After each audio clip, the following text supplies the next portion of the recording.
प्यारे साथियों, स्वागत है आप सभी को आपके अपने यूट्यूब चैनल जानकारी अकेडमी में। तो चलिए, आज आप लोगों के बीच में लेकर आया हूँ केमिस्ट्री के एक शानदार टॉपिक जो आपको रिएक्शन सिखाने में भरपूर मदद करेगा। और ये टॉपिक है आपके लिए आज का ये बहुत ही शानदार टॉपिक, जो तत्वों के संयोजकता को समझना। तो तत्वों के संयोजकता को हम कैसे जानेंगे? तो देखिए दोस्तों, इसमें आप ये जो देख रहे हैं ये कक्षा संख्या है। कक्षा की संख्या है, मतलब कक्षा की संख्या को जो हम जानेंगे ये संख्या से जानेंगे। ये संख्या से, ये जो आप देख रहे हैं ये संख्या से जानेंगे। अब यहाँ आप बगल में इलेक्ट्रॉनिक विन्यास को लिखे हुए भी देख रहे हैं। तो यहाँ ज्यादातर स्टूडेंट क्या करते हैं कि अंतिम वाले ये कक्षा को देखते हैं और कहते हैं कि संयोजी इलेक्ट्रॉन की संख्या 5 हो गई। ये गलत है, ऐसे नहीं करना है। आप अगर इलेक्ट्रॉनिक विन्यास को देखते हैं तो देखें कि बाहरी कक्षा ये है, ये है, यहाँ पर बाहरी कक्षा ये हो जाता है, ये हो जाता है, ये हो जाता है, ये बाहरी कक्षा हो जाता है। 2 2 है तब बाहरी कक्षा हो जाता है। ये दूसरा नंबर कक्षा से बाहरी कक्षा, दूसरा नंबर कक्षा बाहरी कक्षा, ये बाहरी कक्षा हो जाता है। यहाँ पर ये दूसरा कक्षा हो गया और ये तीसरा कक्षा, तो ये बाहरी कक्षा हो जाता है। अब इसमें बाहरी कक्षा में इलेक्ट्रॉन की संख्या को हम देखेंगे। तो बाहरी कक्षा में इलेक्ट्रॉन की जो संख्या है 1 हो गया, इसमें 2 हो गया, इसमें भी इसमें बाहरी कक्षा में इलेक्ट्रॉन की संख्या 1 हो गया, इसमें बाहरी कक्षा में इलेक्ट्रॉन की संख्या 2 हो गया, इसमें बाहरी कक्षा में इलेक्ट्रॉन की संख्या 2s, क्योंकि दोनों दूसरे कक्षा से, तो 2 और 1 3 हो गया। बाहरी कक्षा में इलेक्ट्रॉन की संख्या तो 2 और 2 4 हो गया। इसमें इसी प्रकार से 3 2 5 हो गया, इसमें 4 2 6 हो गया। बाहरी कक्षा में इलेक्ट्रॉन की संख्या 5 2 7 हो गया। बाहरी कक्षा में इलेक्ट्रॉन की संख्या 7 6 2 8 हो गया। अब इसमें बाहरी कक्षा में इलेक्ट्रॉन की संख्या, तो देखिए दूसरा कक्षा तो ये है बाहरी कक्षा, जो दूसरा कक्षा के बाहर तीसरा कक्षा आएगा, यानी कि ये तीसरा कक्षा सबसे बाहरी कक्षा हुआ और इसमें इलेक्ट्रॉन की संख्या 1 है। अब देखिए, कोई भी तत्व अपने बाहरी कक्षा में 8 इलेक्ट्रॉन को बाहरी कक्षा में 8 इलेक्ट्रॉन को पूरा करके अस्थायी होने की प्रवृत्ति रखता है। जिसके बाहरी कक्षा में 8 इलेक्ट्रॉन पूरा हो गया, वो समझिए कि उसका बाहरी कक्षा पूरा भरा हुआ है और वो तत्व अस्थायी है। उस तत्व का परमाणु अस्थायी है, उसका संयोजकता 0 हो जाएगा अगर बाहरी कक्षा में इलेक्ट्रॉन की संख्या। एक्सटर्नल शेल,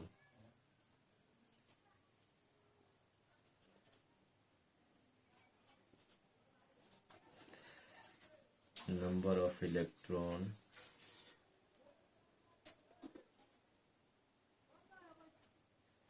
इन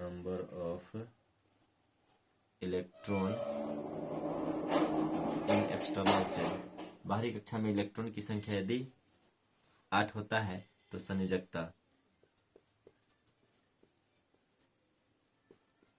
0 होगा। अगर बाहरी कक्षा में इलेक्ट्रॉन की संख्या 1 से लेकर 4 तक हो, बाहरी कक्षा में इलेक्ट्रॉन की संख्या 1 से 4 तक हो, तो संयोजकता जो है बाहरी कक्षा में इलेक्ट्रॉन की संख्या के बराबर होगा।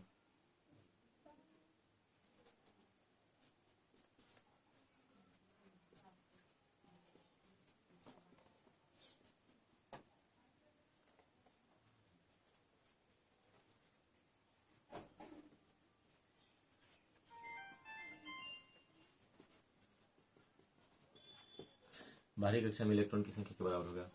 अब देखिए कि इसके बाहरी कक्षा में 1 इलेक्ट्रॉन, मतलब संयोजकता 1 हो गया। बाहरी कक्षा में 2 इलेक्ट्रॉन है। अब ये हाइड्रोजन और हीलियम की बात अगर किया जाए तो बाहरी कक्षा में 2 इलेक्ट्रॉन पूरा कर अस्थायी होने की अस्थायी प्रवृत्ति रखता है। तो देखिए, और ऐसे भी इसका बाहरी कक्षा में जो है मात्र 1s है जो पूर्ण रूप से भरा हुआ है और इसीलिए इसका संयोजकता शून्य हो जाता है। इसके बाद लिथियम के संयोजकता की बात करें तो इसके बाहरी कक्षा में 1 इलेक्ट्रॉन है, संयोजकता 1, 2 इलेक्ट्रॉन संयोजकता 2।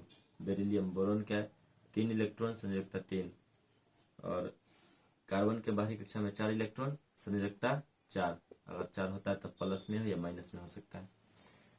बाहरी कक्षा में नाइट्रोजन के 5 इलेक्ट्रॉन है, इसका संयोजकता अब 5 नहीं कर दीजिएगा। तो इसका संयोजकता कैसे ज्ञात कर सकते हैं? तो 8 में से यही बाहरी कक्षा के इलेक्ट्रॉन को घटा लेंगे तो जो बच जाएगा यानी 3, तो ये इसका संयोजकता हो जाएगा। अब यहाँ जो एक्स्ट्रा कुछ लिखा हुआ है इसको मिटा दिया जाए ताकि आपको आगे की ओर देखने में कुछ दिक्कत नहीं हो। तो देखें, अब ऑक्सीजन की बात करें तो ऑक्सीजन के बाहरी कक्षा में इलेक्ट्रॉन की संख्या 6 है, तो 8 में से यही 6 संख्या को घटा दिया जाए तो घटाने के बाद जो बचता है 2, यही इसका संयोजकता हो जाएगा। उसके बाद फ्लोरीन देख रहे हैं आप, फ्लोरीन के बाहरी कक्षा में 7 इलेक्ट्रॉन है जो 8 में से घटा देने के बाद 1 बचता है, यही इसका संयोजकता है। इसके बाद नियॉन देख रहे हैं, इसमें इलेक्ट्रॉन की संख्या 8 है, 8 में से ही यही बाहरी कक्षा वाले इलेक्ट्रॉन को घटा देंगे तो 0 हो जाता है, मतलब इसका संयोजकता 0 हो गया। और सोडियम है, सोडियम के बाहरी कक्षा में इलेक्ट्रॉन की संख्या 1 है और यही 1 जो है इसका संयोजकता हो गया। तो चलिए और इससे भी आगे के तत्वों को हम देखते हैं। तो दोस्तों आगे के तत्वों को अगर देखिएगा तो देखिए, बाहरी कक्षा आपको देख रहा है मैग्नीशियम में तीसरा कक्षा है और तीसरा कक्षा में इलेक्ट्रॉन की संख्या अगर देखिएगा तो इलेक्ट्रॉन की संख्या आपको 2 दिखेगा। अगर इससे आगे के तत्व एल्युमिनियम है, इसमें इलेक्ट्रॉन की संख्या अगर देखिएगा बाहरी कक्षा में तो 3 दिखेगा। इससे आगे के तत्व सिलिकॉन है जिसके बाहरी कक्षा में 4 इलेक्ट्रॉन है और फास्फोरस के बाहरी कक्षा में 5 इलेक्ट्रॉन है। इस प्रकार से सल्फर के बाहरी कक्षा में 6 इलेक्ट्रॉन है, क्लोरीन के बाहरी कक्षा में 7 इलेक्ट्रॉन है और आर्गन के बाहरी कक्षा में 8 इलेक्ट्रॉन है। पोटेशियम के बाहरी कक्षा में 1 इलेक्ट्रॉन, कैल्शियम के बाहरी कक्षा में 2 इलेक्ट्रॉन, चौथा कक्षा आ गया, यहाँ पर चौथा कक्षा है। अब देखिए स्कैंडियम है, इसके बाहरी कक्षा में भी 2 इलेक्ट्रॉन, स्कैंडियम बाहरी कक्षा यह हो गया। 3D बाद में आता है लेकिन बाहरी कक्षा यही होगा 4s। यहाँ भी बाहरी कक्षा 4s ही होगा जिसमें इलेक्ट्रॉन की संख्या 2 दिख रहा है, बाहरी कक्षा में इलेक्ट्रॉन की संख्या 2 दिख रहा है और यहाँ पर बाहरी कक्षा में इलेक्ट्रॉन की संख्या 1 दिख रहा है। अब जितना भी 1 से लेकर और 4 तक संख्या दिख रहा है बाहरी कक्षा में इलेक्ट्रॉन की संख्या 1 से 4 तक जो दिख रहा है उसका संयोजकता ज्यों का त्यों उतने ही हो जाएगा।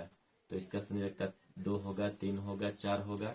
अब ये है तो क्या होगा, 8 में से इस 5 को घटा लीजिए तो बचता है कितना, 3, यही संयोजकता होगा। 8 में से 6 को घटा लीजिए बचता है 2, यही हो जाएगा सल्फर की संयोजकता। क्लोरीन की संयोजकता को देखिएगा तो 8 में से यही 7 को घटा लीजिएगा तो संयोजकता बचेगा 1 और आर्गन में 8 में से इसी 8 को घटा देते हैं तो संयोजकता हो जाएगा 0।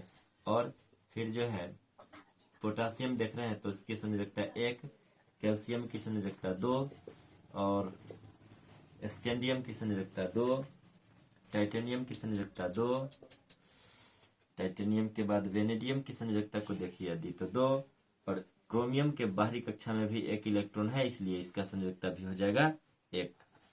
अब बात करें तो आप ये जो तत्व देख रहे हैं स्कैंडियम, टाइटेनियम, वेनेडियम, क्रोमियम, ये सभी जो है डी ब्लॉक के एलिमेंट्स है, इसलिए इनके जो संयोजकता है ये कुछ परिवर्तनशील होते हैं। तो कुछ ऐसे तत्व हैं डी ब्लॉक में जिनके संयोजकता परिवर्तनशील होते हैं।